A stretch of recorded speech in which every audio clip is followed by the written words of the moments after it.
नमस्कार, मैं हूं रविरंजन। आप देख रहे हैं लाइव बिहार।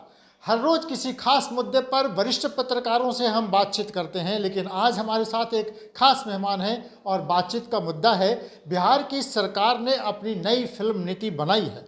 कहें तो ये बिहार की पहली फिल्म नीति है और इस फिल्म नीति में ये बातें की गई हैं कि बिहार में फिल्म उद्योग को बढ़ावा देने के लिए 4 करोड़ रुपए तक की सहायता देने की सरकार ने घोषणा की है। इससे बिहार में फिल्मों के विकास का क्या कुछ हो सकेगा इसको लेकर और कितना कुछ बदलेगा बिहार में माहौल फिल्मों को लेकर खास तौर पर। बिहार हम आपको ये बताते चले कि बिहार में केवल भोजपुरी फिल्मों का 2000 करोड़ रुपए का बिजनेस पूरे देश में, देश ही नहीं दुनिया भर में भोजपुरी फिल्मों का कारोबार चलता है।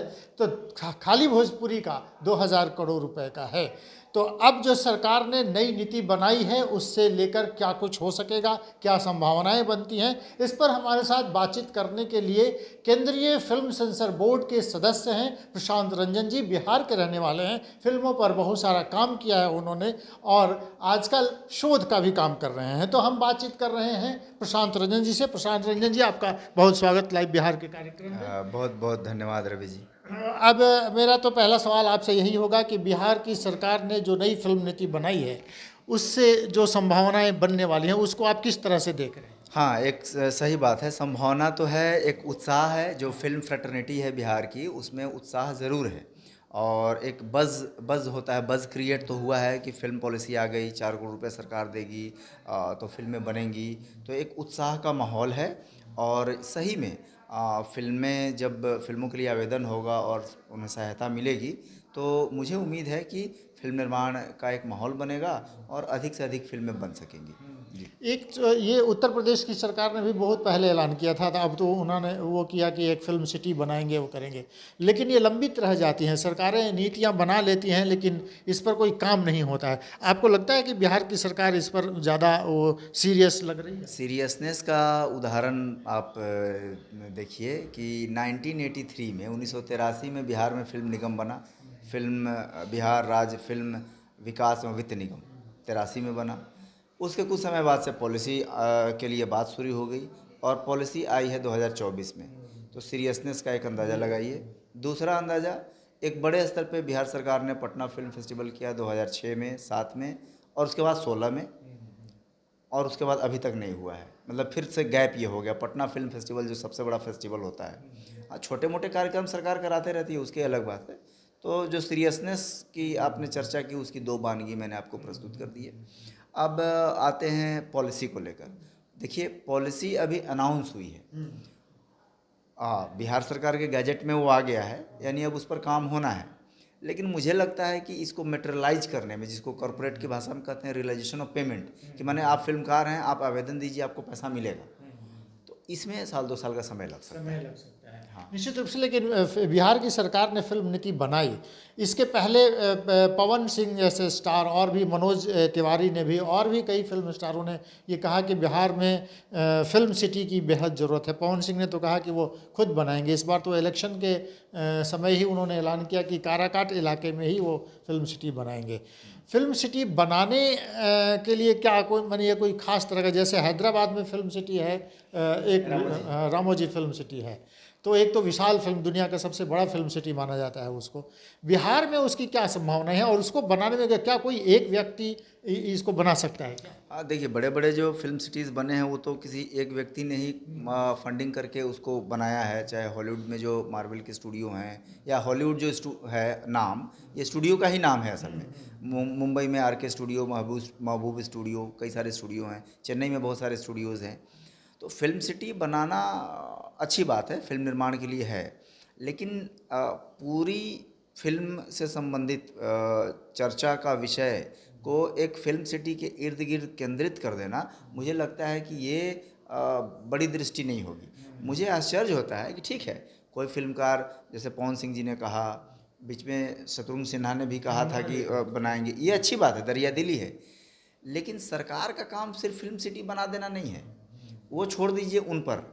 उसके लिए ये व्यवस्था इसमें है, जो मैं फिल्म नीति की जब चर्चा करूंगा इसकी डिटेल में, तो मैं बताऊंगा कि फिल्म नीति में फिल्मकारों के अलावा अगर आप सिर्फ इन्वेस्ट करना चाहते हैं, एक एडिटिंग लैब बनाना चाहते हैं, स्टूडियो बनाना चाहते हैं फिल्म शूट के लिए, जिसको फिल्म सिटी, या कोई साउंड का कोई आप लैब लगाना चाहते हैं, तो अगर आप सिर्फ इन्वेस्ट करना चाहते हैं फिल्म निर्माण के क्षेत्र में, तो उस इंफ्रास्ट्रक्चर को खड़ा करने के लिए भी सरकार अनुदान देने वाली है। उसमें अगर आपको 100 करोड़ रुपया खर्च हो रहा है तो सरकार कम से कम 25 करोड़ रुपए उसमें आपको देगी, 25% दे सकती है। हालांकि लिमिटेशन है, ये आंकड़ा थोड़ा ज़्यादा हो गया, तो ये व्यवस्था की गई है। मतलब परोक्ष रूप से देखें तो सरकार चाहती है बिहार सरकार की फिल्म सिटी बने, स्टूडियो बने, इसमें वो इंफ्रास्ट्रक्चर वाली बात कर दी गई है, तो एक तरह से वो पर्पस सॉल्व होता दिख रहा है। तो आपको लगता है कि बिहार में कोई इस तरह के फिल्म निर्माता या फिल्मों पर काम करने वाले लोग हैं जो तेज़ी से इस पर काम करेंगे और उनको फिल्म नीति से बहुत सहायता मिलने वाली है? एक तो फिल्मकार आशावान हैं और फिल्म नीति की घोषणा हुई है, लेकिन उसमें देखिए सीमाएं हैं। सीमाएं हैं कि 4 करोड़ तक अनुदान मिलेगा। 4 करोड़ तक जो अनुदान है वह है कि या तो कुल फिल्म लागत का 25% अथवा 4 करोड़, जो भी कम हो। फिल्म का बजट अगर 20 करोड़ है तो उसका 25% होता है 5 करोड़, लेकिन उस स्थिति में आपको 4 ही करोड़ मिलेगा। फिल्म का बजट मान लिए 2 ही करोड़ है, छोटी फिल्म है, तो उसका 25% होता है 50 लाख, तब आपको वो 50 लाख मिलेगा। तो एक ये है। दूसरा है कि अगर आप फिल्म की शूटिंग जो करते हैं, तो फिल्म की शूटिंग मान लीजिए 75% हिस्सा अगर बिहार में शूट करेंगे, तब सरकार कुल बजट पर वो 25% वाली सब्सिडी देगी आपको। अगर वो फिल्म मैथिली, भोजपुरी, मगही में है, यानी बिहार की भाषाओं में है, तब वो 25% वाला आंकड़ा बढ़ के 50 हो जाएगा, यानी 50% तक आपको सब्सिडी मिल सकती है। तो आप फिनेंशियली देखिए, राहत की बात तो है, लेकिन मैं ये भी कह देना चाहूँगा आपके चैनल के माध्यम से कि अगर, चूँकि जिस दिन से मंत्री जी ने घोषणा की है 19 जुलाई से, उसके बाद से जो फिल्म फ्रेटर्निटी है उसमें गजब को उत्साह दिखा जा रहा है। भाई सिर्फ सरकारी अनुदान मिल जाने से आप फिल्म बना लेंगे, एक फिल्म उद्योग खड़ा हो जाएगा, इस मुगालते में नहीं रहना चाहिए। दुनिया, मैं आपको चेन्नई, हैदराबाद, मुंबई अपने देश के हैं जो बड़े सेंटर हैं फिल्म के, यहाँ पर सरकारें मदद करती हैं, लेकिन वहाँ कोई भी फिल्मकार सरकार के भरोसे नहीं बैठता है कि सरकार पैसा दे देगी हम फिल्म बना लेंगे। इस मानसिकता से बिहार के लोगों को निकलना चाहिए। सरकार ऑलरेडी मदद कर रही है। इस फिल्म पॉलिसी में जितनी बातें हैं वो बहुत सहूलियत की बातें हैं, लेकिन किसी फिल्मकार को इस मुगालते में नहीं रहना चाहिए कि सरकार पैसा दे देगी तो हम फिल्म बना लेंगे। ये अपने मेटल की बात है, ये अपनी क्षमता और अपने रचनात्मकता की बात है। एक और बात है कि मैंने, एक तो उद्योग नीति भी जब बनी तो सिंगल विंडो सिस्टम की बात की गई कि लोगों को ज़्यादा परेशानी न हो, बाहर से भी लोग आ सकते हैं फिल्म बनाने के लिए। लेकिन यहाँ जो शासन व्यवस्था है, जो शासन तंत्र है, उसकी मुश्किलें भी तो लोगों को झेलनी पड़ेगी। भाई मैं रवि जी आपको मैं बताऊं, आप टूरिज़्म पर कितना भी खर्च कर लें, जब तक आप लॉ एंड ऑर्डर ठीक नहीं रखेंगे आपका टूरिज़्म नहीं बढ़ने वाला। आप उद्योग पर कितना भी इन्वेस्ट, आइए बिहार में इन्वेस्ट कीजिए, आप लॉ एंड ऑर्डर ठीक नहीं रखेंगे, एक इन्वेस्टर नहीं आने वाला है आपके यहाँ। फिल्म भी अलग नहीं है, कोई बम्बई से, चेन्नई से उठ के आपके यहाँ नहीं आएगा। आपको गारंटी देनी होगी कि लॉ एंड ऑर्डर हमारे यहाँ ठीक होगा। अगर किसी फिल्मकार के साथ कोई दुर्व्यवहार होता है, बिना इफ बट के, बिना ऊपर से पैरवी आए, उसकी सुनवाई होनी चाहिए, लोकल थाने में होनी चाहिए। हर बात के लिए उधर से फ़ोन ऊपर से नहीं आना चाहिए, आपको गारंटी देना होगा। ये तो लॉ एंड ऑर्डर जो आपने बात की, बेसिक बात तो यही है। एक चीज़ को ठीक कीजिए, एक ही साथ आपका फिल्म, कॉरपोरेट उद्योग जगत, टूरिज़्म सब ठीक हो जाएगा, एक ही बार में ठीक हो जाएगा। तो सरकार को बेसिक चीज़ पर ध्यान देना चाहिए। अच्छा, ये जो आपने फिल्म नीति में एक और बात कही, इसके क्रियान्वयन की सिंगल विंडो सिस्टम, उसमें मैं बताना चाहूँगा, ये सिंगल विंडो सिस्टम अनाउंस होता है, सैद्धांतिक रूप से रहता है, लेकिन ज़मीन पर जाते जाते ये मल्टीपल विंडो सिस्टम हो जाता है। इस फिल्म पॉलिसी में 3 स्तर पर ये काम करेगी। एक है सशक्त समिति, ये सबसे शीर्ष संस्था है। सशक्त समिति में डेवलपमेंट कमिश्नर की अध्यक्षता में ये सिर्फ सिद्धांत बनाएंगे, विवादों का निपटारा करेंगे, अनुदान की स्वीकृति देंगे, और जो फिल्म नीति की बातें हैं उसका इंटरप्रिटेशन करेंगे, माने इसका अर्थ क्या हुआ, ये सशक्त समिति करेगी। दूसरी है फिल्म सुविधा प्रकोष्ठ, असल काम यही करेगा। फिल्म सुविधा प्रकोष्ठ यानी फिल्म निगम का जो एमडी होगा वो करेगा। आप फिल्मकार ऑनलाइन पोर्टल, निगम के ऑनलाइन पोर्टल पर जाके आवेदन करेगा, सारे कागजात की स्क्रूटनी होगी, एनओसी होगी, अनुदान को ऊपर सशक्त कमेटी के पास भेजा जाएगा, अनुदान पास होगा, उसके नीचे एक जिला स्तर पर कमेटी बनेगी जिसके अध्यक्ष डीएम होंगे और उसके सदस्य सचिव एसपी होंगे और बाकी जो जिला के पदाधिकारी हैं उसके सदस्य होंगे। वो ज़मीनी स्तर पे आपको सुरक्षा मुहैया कराना, एकोमोडेशन सुनिश्चित करना, ये सारा काम करेंगे। तो आप देखिए 3 स्तर पर सरकार ने व्यवस्था की है। अब हम लोग तो यही चाहेंगे कि जो ऊपर से बात चल रही है वो जिला स्तर तक रहे, क्योंकि शूटिंग तो आदमी जाकर जिले में ही करेगा ना। जी, तो मेरा वही मानना है कि जो सैद्धांतिक रूप से देखने में तो बहुत अच्छा है, अगर ये कागज़ पर ज़मीन पर भी उतर जाए तो बढ़िया है।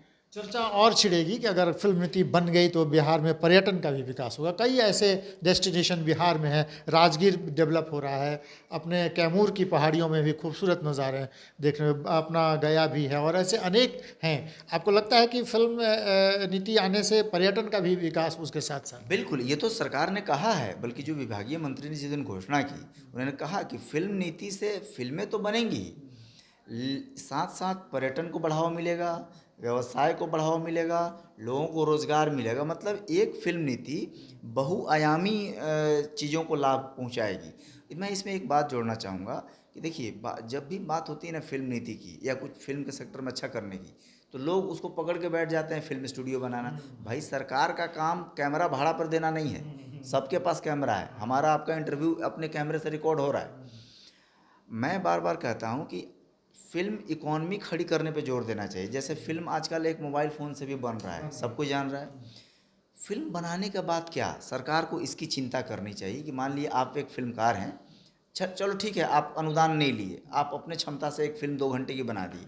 अब क्या सरकार माने आपकी फिल्म को यहाँ डिस्ट्रीब्यूटर मिल जाए, थिएटर मिल जाए, क्या इसकी चिंता इस फिल्म नीति में है? ये मार्के की बात है ना।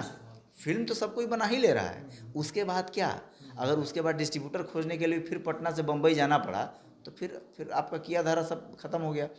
इसमें एक अच्छी बात जो सरकार ने की है माने फिल्म निर्माण के अलावा, कि सरकार ने कहा है कि जो 125 सीट की क्षमता वाले छोटे सिनेमाघर या और भी सिंगल सिनेमाघर जिनकी स्थिति खराब है उसको भी मेंटेनेंस किया जाएगा, उसको भी ठीक ठाक किया जाएगा। ये मुझे बहुत अच्छा लगा पर्सनली कि भाई फिल्म बनाने वाला प्रोड्यूसर डायरेक्टर बना लेता है, आप दिखाने की चिंता कीजिए।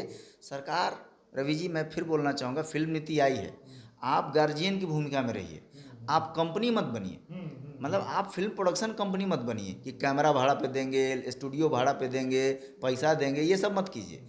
आप गार्जियन की भूमिका में रहिए, आप हमको व्यवस्था दीजिए, माहौल दीजिए। बिहार के फिल्मकार की फिल्में दुनिया भर में देखी जाती हैं, आपके यहाँ भी फिल्म बनेगी, सारी दुनिया में उसको देखी जाएगी। जी, एक हाल के दिनों में अपने यहाँ खास तौर पे देखिए 1963 में देश के राष्ट्रपति ने नासिर हुसैन को कहा था कि एक फिल्म बनाइए भोजपुरी में, तब गंगा मैया तोरे पियरी चढ़ई वो। एक राष्ट्रपति की चिंता थी कि भोजपुरी की फिल्में बननी चाहिए। आजकल भोजपुरी में खास तौर पर ये भोजपुरी में ये जहर है, मगही मैथिली की फिल्में तो थोड़ी कम बन रही हैं। कोई भी आता है और कोई गंदी सी फिल्म बना लेता है और उसके बिक जाते हैं, उन्हें खूब पैसा भी कमा लेते हैं और ये चलन चल गया। अब तो यूट्यूब पर भी इस गंदे गीत और गंदे फिल्म्स, गंदे रील्स बना के और लोग पैसे कमा रहे हैं। क्या इस पर रोक लगाने की भी कोई वो है क्या? देखिए रोक लगाने के लिए तो कोई कंटेंट जो देश हित, समाज हित और किसी व्यक्ति के हित में नहीं है, उसकी स्क्रूटनी के लिए देश में सेंसर बोर्ड है। लेकिन फिर भी एक तोहमत है माथे पे भोजपुरी सिनेमा इंडस्ट्री पर कि ये अश्लील फिल्में बनाता है। रवि जी इसमें मैं थोड़ा सा अलग कहूँगा।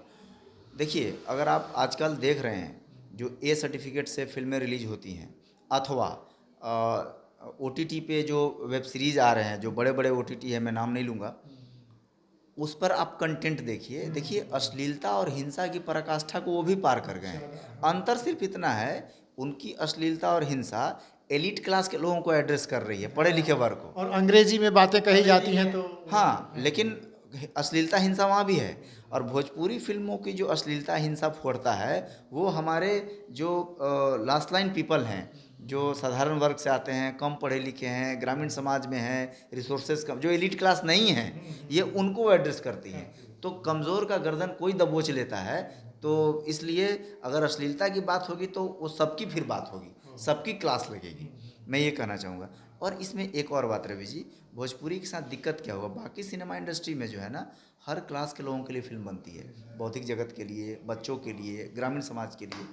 भोजपुरी में अभी तक क्या हुआ है कि मतलब उसको लगता है कि जो अनपढ़ आदमी है वही मेरा फिल्म देखेगा, जो रिक्शा चलाता रिक्शा है, वाला, ट्रक वाला, खलासी, रेहड़ी ड्राइवर, पर जो फुटपाथ पे दुकानदार है वही मेरा फिल्म। वो सोचा ही नहीं कि जो आईआईटी में पढ़ाने वाला प्रोफेसर है जो भोजपुरिया समाज से आता है वो भी उसकी फिल्म देख सकता है, वैज्ञानिक, ब्यूरोक्रेट, जज भी उसकी फिल्म देख सकते हैं। तो भोजपुरी के जो बड़े फिल्मकार हैं उनको एक बड़ा दर्शक वर्ग से आज तक वो वंचित हैं। मुझे लगता है कि उसको एड्रेस करने वाली फिल्में बनाएंगे तो चीज़ें तेज़ी से सुधरेंगी जी। एक आखिरी सवाल हम आपसे ये पूछेंगे कि बिहार में ख़ास तौर पर बिहार की हमने भोजपुरी, मैथिली, बज्जिका, मगही अनेक भाषाओं में, और उसके अलावा हिंदी का भी एक बड़ा बाज़ार है। बिहार में फिल्में देखी भी जाती हैं। एक ज़माने में तो सिनेमा हॉल में मैंने टिकट खरीदने के लिए मारामारी होती थी। अब वो उसका कारण क्या है? क्या ये मल्टीप्लेक्स में ये जो सिनेमा हॉल आ गए उसके कारण से, जिसमें बहुत ज़्यादा पैसा लग रहा है इसलिए सिनेमा तक नहीं जा रहे हैं, या लोगों की रुचि सिनेमा से कम? नहीं, आपकी पहली वाली बात सही है। एक भारत के बहुत बड़े गीतकार ने जो अभी जीवित हैं उन्होंने कहा था कि मल्टीप्लेक्स बन जाने से देश का एक बहुत बड़ा वर्ग का सिने प्रेमी, करोड़ों में जिसकी संख्या है, वो मल्टीप्लेक्स नहीं जा सकता क्योंकि उसके जेब में करारे नोट नहीं हैं। और एक मैं दुखद बात आपको बताऊंगा, एक सिंगल स्क्रीन था पटना में, उसको तोड़कर मल्टीप्लेक्स बनाया जा रहा था। तो वो मल्टीप्लेक्स के जो बूढ़े उसके जो स्वामी हैं, मालिक, एक बार मेरी उनसे बात हुई तो उन्होंने कहा कि प्रशांत ये मल्टीप्लेक्स बन जाएगा। हमने कहा कि सर बधाई हो, मल्टीप्लेक्स बन रहा है। तो हाँ, मल्टीप्लेक्स बन जाएगा, पैसा तो ज़्यादा आएगा, लेकिन एक दुख भी है। हम लोग इतने साल से, मतलब मैं अपने बचपन से इस सिनेमा हॉल को देखा हूँ, बूढ़ा हो गया, अब नई पीढ़ी सिनेमा काम संभाल रही है, कम लोग देखने आएंगे सिनेमा। मतलब जितना पहले 1000 टिकट बेच के हम कमाते थे उससे ज़्यादा हम 200 टिकट बेच के कमा लेंगे। तो पैसा तो हम कमा लेंगे, लेकिन एक अफसोस रहेगा कि कम लोग सिनेमा देखने आएंगे। तो थोड़ा सिनेमा फिल्म पॉलिसी जब आ गई है तो भाई आप खाली फिल्मकारों की चिंता मत कीजिए, दर्शकों की चिंता कीजिए। बना लेगा, देखेगा कौन। मैं आपको एक उदाहरण देता हूँ, तमिलनाडु के किसी भी शहर में, चेन्नई में, कोयम्बटूर में, मदुरई में, किधर भी जाइए, महंगे से महंगे मल्टीप्लेक्स में आप 120 रुपये में सिनेमा देख सकते हैं। क्यों? क्योंकि वहाँ इंटरटेनमेंट टैक्स न के बराबर है, मामूली है।